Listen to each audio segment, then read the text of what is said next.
Good, good, good, good, good. Good sit, Bentley. All right, guys. So let's say that you have a Corso puppy at home. Bentley is, let's call it, I think he's 9 months old. We actually bred Bentley. You can see videos of Bentley as a baby when he was first born, yeah? In fact, he was the very first puppy sold. So technically he was the pick because I let the family pick whatever dog they wanted. And they wanted Bentley. He looks a lot like Bayek. He's a big boy. What do you think he weighs right now? Good sit. What do you think he weighs right now, Cranberry? Wow. And he's a little streamlined, yes? But before, you can see his ribs, so he's not underweight, he's just streamlined. Wait until he fills out. He's gonna fill out nice, and he's really tall. Look how tall he is already. All right, so Cranberry, I need you to pretend as if you don't know how to handle a dog. Perfect. Perfect. Just as if you don't know how to handle a dog, yes? What we're gonna do is I'm gonna be demonstrating how to train your Corso. Good sit. Now, Cranberry, what did I just tell you? No, what did I just tell you? Okay. No, what did I just tell you? Not to make them do anything, let them just be. Yes, and then why is it that every time I tell you to do something, you do the exact opposite? Not good, dude. Good God. Please, I need you to follow instructions. You're ruining it for people. Pissing in the lemonade. Good, good, good. Now, again, I want to show people how we go from calamity Corso to a calm Corso, yes? I need you to do your part. Why are you holding the leash like that? Don't be ridiculous. Hold the leash normal, Kramer. Just be like a normal person, yes? Normal person right now. Good. Okay. Not one extreme or the other. Just calm. Now, again, let's say you're having difficulties with your Corso. You see how quickly you're going to start calming the dog down with proper handling. That's why I'm always stressing the Cranberry. Don't handle the dog. Let me put it on video the first time so people can see a true representation of a dog without any proper handling. So, mistake, right? This is a common mistake people make. You see this rope lead that I have on him? This is a good leash. But this is not a training leash for most dogs. Yes, some dogs can be trained with a leash like this. The problem with a leash like this is that it chokes him. So when you're applying pressure, you're choking the dog, which can make the dog panic, because choking is not normal for dogs. They don't experience being choked. A dog like this probably can't be trained with a flat buckle collar, although some dogs will take to a flat buckle collar, the pressure from that. But you have to have what is called like a soft dog. Yeah, this dog's not gonna be soft enough, okay? So I may not have any dogs here soft. It's rare for you to find a dog that is soft. Now the other thing is, you wanna bear in mind that there's a lot of misnomers out there about Corsos and dogs in general. Like number one, a lot of people think that dogs want to be the boss. I'll tell you the truth. Even male dogs, for the most part, want to have a strong leader in their pack and will only try to assume the leadership role if they don't view their leadership as competent. It doesn't matter if they think you're strong or powerful. You can whoop them every day. That doesn't mean they're going to think you're the leader. They're going to just be afraid of you. That doesn't mean they're going to think that you're competent and respect you. Good, good, good, Esau. Good settle, Papa. That's his daddy. That's his daddy. Is you daddy. So, again, just because the dog is afraid of you doesn't mean that they think you're a competent leader. And in that situation, the dog is always going to be planning a mutiny, so to speak, yeah. Whether he acts it out one day or not, he's going to be thinking about it because he's going to good sit. Really fast, yes? Whenever you see this dog do a behavior, or I see him sit, lay down, any of those behaviors, I'm going to use what I call the good word theory. If you apply the good word theory with your puppy and you apply it daily, it's going to be better than any type of leash handling I can show you. I tell you the truth. Esau has never, the training sessions that we're about to do with him, we've never done them with Esau. We do them more now that he's been trained, but Esau learned how to do all of these things with just the good word theory alone and by observing. So this is the observation effect. Yes, dogs learn by observing. Everybody just got a potty break and got to play a little bit, so everybody's tired. Look at my new boy Kino. Yesterday he was shivering. It's his second day here. This is Onyx. This is Onyx's second time here. The first time he was here briefly, then had to go home because of the COVID. Shut down. COVID is still a thing, but he's here. Good, good, good. And Greta and Cosmo. Greta's the very first dog we ever did a training session out here with. Good, good, good. All right, this is beautiful Bentley. So again, we're going to be communicating with him by using the proper leash and training collar, and I'm going to show you what the proper leash and training collar is. Yes? Good, good, good. And what we're going to be using is a prong collar. Look at this. I just bathed him yesterday. He went outside right now and rolled around in something smelly. He's like 18 years old. He's old. Cranberry, what are you doing? What are you doing? You just don't listen, huh? You just don't listen. The moment I turn my back, you get to it's ridiculous, Cranberry. You got to stop that, man. All right, number one. Very first thing you ought to do with your Corso, and again, this applies to all breeds of dogs, but with the kind of Corso specifically, you should never pet your dog on top of the head. Pet him on top of the head, please, Cranberry. Yeah, see how he kind of flinched a little bit? He doesn't really like that. Touch him on top of the head, please, directly on top. There you go. Unless you're like rubbing the dog or scratching the dog, you don't want to pet with a lot of force on top of the dog's head, because see how it makes him close his eyes? Instead, you want to pet him under the chin, please. Good, good, good, good, good. Under the chin, he keeps his eyes closed, and you encourage eye contact. And I'm pretty hardcore about it. If I'm petting a dog under the chin and they stop looking at me, I stop petting them. Little by little, even the meekest, shyest dog is going to learn that as long as they maintain eye contact is good, you're going to pet them. And they love it. Okay? Another thing that Cranberry is doing now, handling-wise, which is a very good thing, is you see how he's constantly rotating clockwise with the dog? Whenever the dog is getting up and moving, you see the rotation? That's exactly what you want to do. And Cranberry, you see that look? We talk about this all the time. You see that look? There you go. There you go. I've told you that unnumbered times, yes? All the time, I tell you that all the time, huh? All right, very, very good. But again, the rotations that Cranberry are doing are a very positive thing that you want to do with your dog when you're handling them. Now, we're going to be using our training leash and collar. So let me demonstrate this, okay? Now here, this is actually a 6-foot leash for a kitten. See how thin it is? Doesn't matter how big the dog is, dog could be 160 pounds. And I'm going to use this thin leash. The reason for the thin leash is the same reason for the small collar. This collar is actually for like a schnauzer, for a smaller dog, okay? I use this on a dog as big as a Rottweiler, 150 pounds or more. Doesn't matter. We increase the radius by adding, and we can decrease it by removing links. Now it looks like a torture device, but it's not. Anything can be a torture device. I would argue that's more of a torture device because that chokes them, which makes them panic. This bites them, which can make some dogs panic. For the most part, they are accustomed to that type of panic because they communicate by biting one another, yeah? I just had a little boxer go home, his back leg, we had Coco, the Belgian Malinois, continuously nipping at his heels. They'll nip at each other's heels, they'll bite each other's necks, backs, under the elbow there. That's a mean dog will do that, yeah? So look, so this collar here we're going to be using, ooh, they're mowing right now. So this collar here we're going to be using on him for his training, and we're going to use the mowing in the background. Our place is being mowed right now. We're going to use those sounds. Good, quiet, babies. Good, good, good, good, good. I'm applying the good word there right now because the dogs are not barking or howling because of the yard. The yard is something normal. So I'm acknowledging that. And look at him getting up already wanting to be with cousin. So I'm going to show you guys how to use this collar, yeah? All right. Cranberry, put him up briefly, please.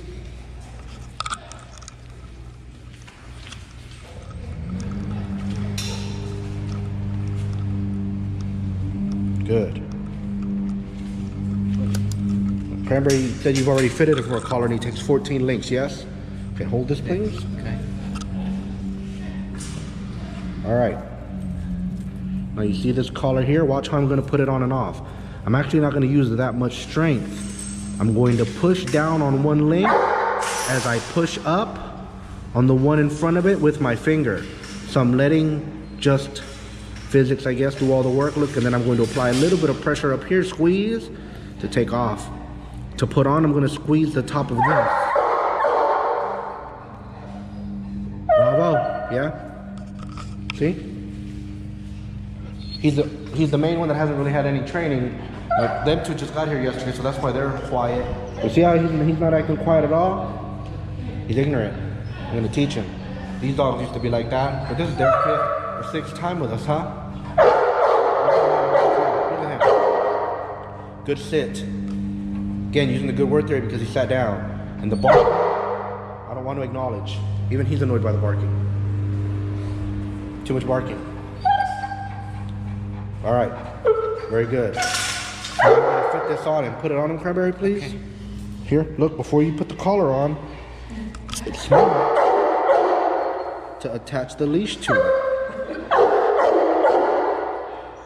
You want to put this over your shoulder. There you go. And I'll put that leash on him. And I'll take this from you. Thank you.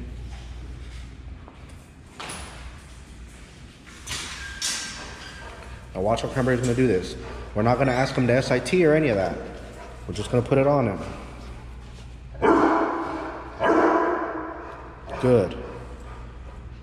Good, good, good. Now we're not doing anything. We're just letting him get used to the pressure. Cranberry's already fit him on this. But hopefully Cranberry didn't do any exercises with him because I told him specifically, do not work this dog. But if I had to guess, Cranberry failed to listen to me. Am I right or wrong? Am I right or wrong? You're right. Shameless. Cranberry. Dude, listen, if you weren't such a skillful dog trainer, I would have already fired you, man. Dude, you listen. No, for real. No, come on. He's been here one day, yeah? I specifically told you what not to work him. I want a virgin dog, yes? Am I right? Did you work him? Damn, Cranberry, you're shameless, dude. You're ruining it for people out there. I need them to, he's already probably, because you're such a good, gifted handler, he's probably already like 50% better than he was the first time, am I right? Yeah. Damn it, Cranberry, I need people to see that. Please, please, Cranberry, please follow instructions, okay? Now, the good thing is you notice how Cranberry this entire, good sit. Good sit. You notice how Cranberry the entire time was walking around him. Ooh, Cranberry, you're about to apply pressure, huh? So Cranberry was about to, but you stopped yourself, I'm proud of you, buddy. He was about to do the right thing, which I don't want him to do, which the right thing to do in this situation would be to apply pressure because the dog seemed as if he wanted to jump, but Cranberry didn't apply the pressure. I want people to see the raw dog, yeah? All right, very good. So the rotation I agree with, that's a really good thing to do. Now, we're gonna start off. Look, it's very important that this leash remains loose. Yes, loose leash handling. Any slight tension on this leash, the dog is being communicated with. You see that slight tension made him turn around. So the very first thing we're gonna do is we're gonna start getting him used to being on our left, and we accomplish that by doing all those rotations. Every time the dog is moving and fidgeting on the leash, we're rotating. Very good. Now, Cranberry, I want you to just start walking straight towards that door. And when I ask you to turn, you're gonna turn towards me, yes? Now turn, please. So you see how the dog's already maintaining a position at the left-hand side? This could be a lot because of Cranberry working him already, and also, unfortunately, and also because of the rotations. Perfect decision to turn left on him. You see how he's keeping the leash nice and loose. Now, as he's going to come to a stop, I want you to slow down 50%. You're going to start applying pressure up towards your right shoulder blade, Cranberry. There you go, step in, apply more pressure. There you go. Continue your pressure. Continue your pressure. Beautiful, Cranberry, let it go. The moment the dog puts his butt down, look, this is what we have to deal with. In fact, I wish more of the dogs were being rowdy right now so that he would learn. The more distractions the dog is under with competent handling, the better results you're going to yield. Now look, in this situation here, if we don't touch the dog or ask the dog to move, if the dog stands up, we're going to apply pressure up towards your right shoulder blade. This way, square up next to him, please, Cranberry. Up towards your right shoulder blade, like this, yes, until the dog sits. If you apply pressure back, you're gonna be pulling the dog back, which is gonna make the dog pull forward. Pulling the dog out this way, in fact, coming out this way towards the head of the dog is going to make the dog recline himself, pull up against the direction that he's being pulled in. Apply pressure.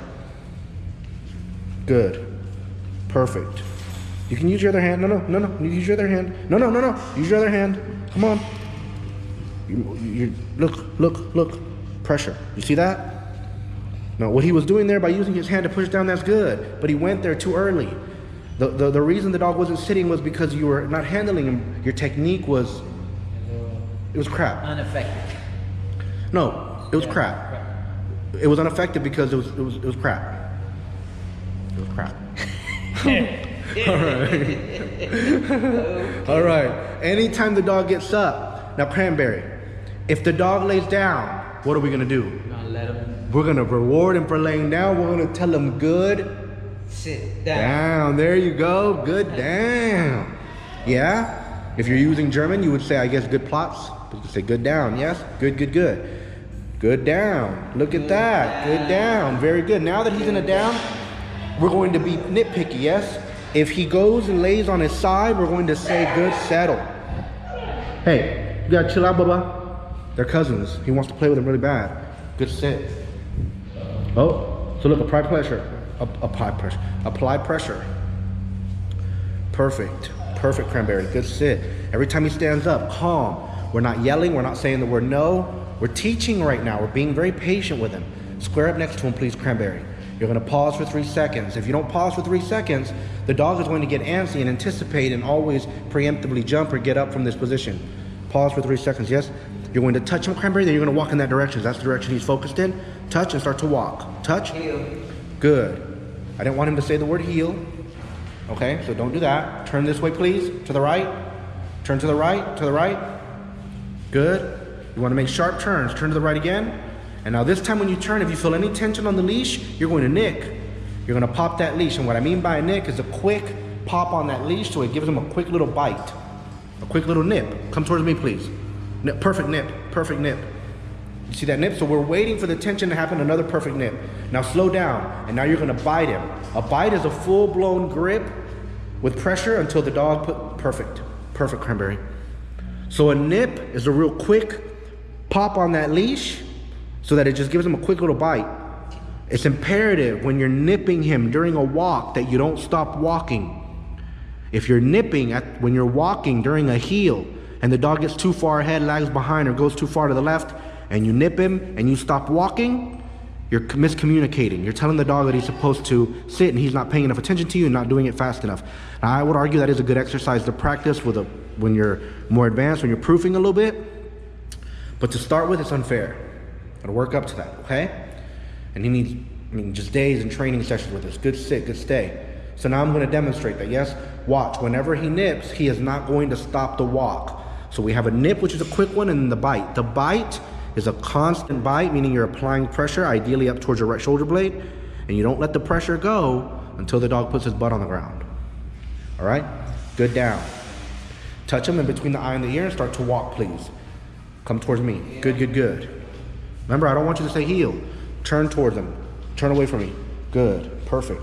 Very good. Tight, nice turn. Turn towards me, please. The other direction, please, Cranberry. Nip. Nip, nip, keep walking. Oh, he completely did what I said he wasn't gonna do. See how he stopped walking right there when he nipped? Not good. Good, good, good. Keep moving, Cranberry. Cranberry's been training dogs longer than me. He's just an older gentleman, yeah? Good. To the right, Cranberry. Perfect. Perfect nip. Perfect nip. Now start to come towards me. Good, good, good. Good, good, good, good, good, good. Start to slow down. Perfect. Good, good, good. Now start to apply pressure as you come into a beautiful stop. Beautiful. Good sit. Let it go. Now, I want you to walk around him in a tight circle, a tight counterclockwise circle, please. Good stay. Good. Good, good, good. Step into him now. Pause for 3 seconds. Now put the entire leash in your right hand, please. Your left hand, I was wrong. Okay. Now you're going to use your right hand and you're going to tell him those famous, famous words, yeah? What do you think I'm talking about? Go banana. Go bananas. Go banana. 2 fingers. Show me the two. So 2 fingers like this, yes? Then you're going to swipe his left shoulder blade, ideally across his chest, under his head. Go bananas. Good, Go good, good, good, good. And now we're going to let the dog kind of walk as well as he wants to walk. Now, next training session, we're going to do it outdoors. I'd rather have done this training session outdoors, but good God, it's so hot. We wouldn't have had any minutes. All right, any minutes. Now look, in this situation, after you tell the dog to go bananas, ideally you don't want to make the dog do anything for at least 10 minutes, yeah? You let the dog have some free time, some loose leash freedom is what I like to call. I know it's an oxymoron, but that's what you want to do. Now, if the dog starts to misbehave and starts to act ignorant, then we are going to calm him down. And how do we calm down? By applying, look right now, by applying pressure. So look, this dog is getting in the zone of potentially having his freedom revoked.